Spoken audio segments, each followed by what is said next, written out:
ابراہیم اعظم رحمت اللہ علیہ کے پاس ایک نوجوان آیا، کہنے لگا حضرت گناہ کرتا ہوں، چھوڑ نہیں سکتا، ڈر بھی لگتا ہے اللہ تعالیٰ کی ذات سے اور اس کے عذاب سے، تو میں کیا کروں؟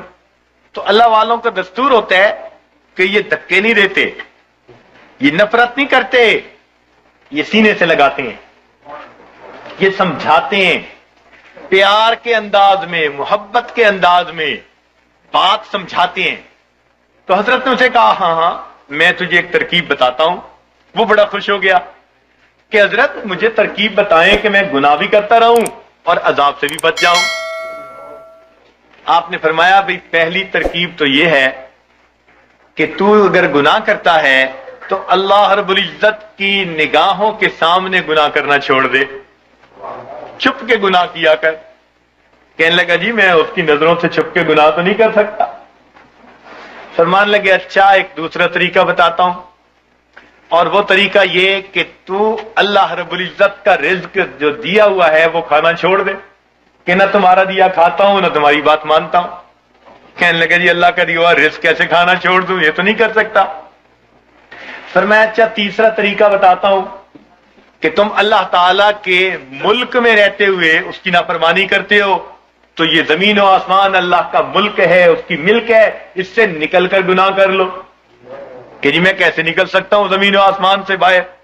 پروردگار بھی فرماتے ہیں یا معاشر الجن والانس ان استطعتم ان تنفذوا من اقطار السماوات والارض فانفذوا لا تنفذون الا بسلطان۔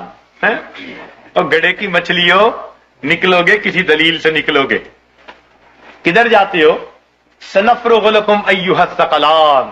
اللہ اکبر، ایسا شاہانہ خطاب ہے جو ہلا کے رکھ دیتا ہے۔ سنفرغ لکم ایھا الثقلان، تثنیہ کا صیغہ، اے میری زمین کے بوجھو، یعنی نافرمان جن اور انسان، ان کو مخاطب کیا گیا۔ اے جنوں اور نافرمان انسانوں، ہم اپنے آپ کو تمہارے لیے فارغ کر رہے ہیں، ان قریب اپنے آپ کو فارغ کر رہے ہیں۔ ہم تمہاری خبر لیتے ہیں، تمہارا پتہ کرتے ہیں۔ جیسے ماں کوئی کام کر رہی ہو نا، بچے کو دھمکاتی، کہتی ہے میں آتی ہوں، یہ نہیں کہ آ نہیں سکتی، دھمکانا مقصود ہوتا ہے۔ تو فرمایا اے میری زمین کے بوجھو، ہم اپنے آپ کو ان قریب تمہارے لیے فارغ کر رہے ہیں، نپٹیں گے تمہارے ساتھ، ہمیں حساب لینا بھی آتا ہے۔ وَنَضَعُ الْمَوَازِينَ الْقِسْطَ لِيَوْمِ الْقِيَامَةِ۔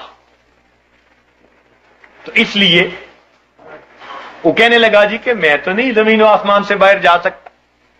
فرمایا اچھا پھر میں آپ کو ایک تجویز اور دیتا ہوں، وہ یہ کہ اگر تم گناہ کرتے رہو گے تو نام اعمال میں بہت سارے گناہ ہوں گے۔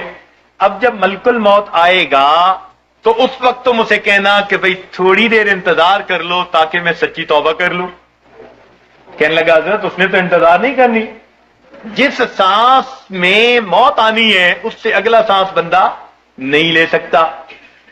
اذا جاء اجلہم فلا يستأخرون ساعة ولا يستقدمون فلا يستطيعون توصية ولا إلى أهلهم يرجعون۔ وصیت کرنے کی بھی فرصت نہیں ہوگی۔ اس نے کہا حضرت میں یہ تو نہیں کر سکتا۔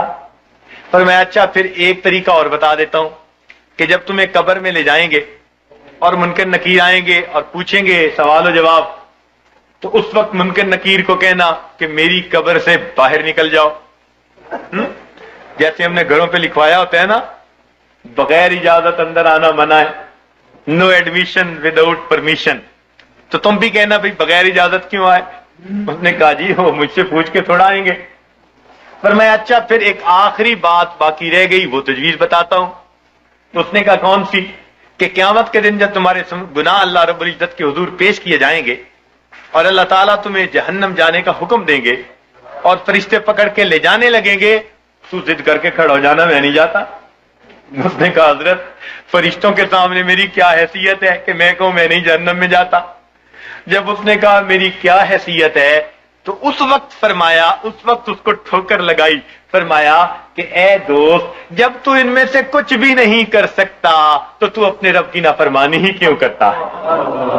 اس نے کہا حضرت مجھے بات سمجھ آ گئی، آج کے بعد میں اپنے پروردگار کی نافرمانی نہیں کروں گا۔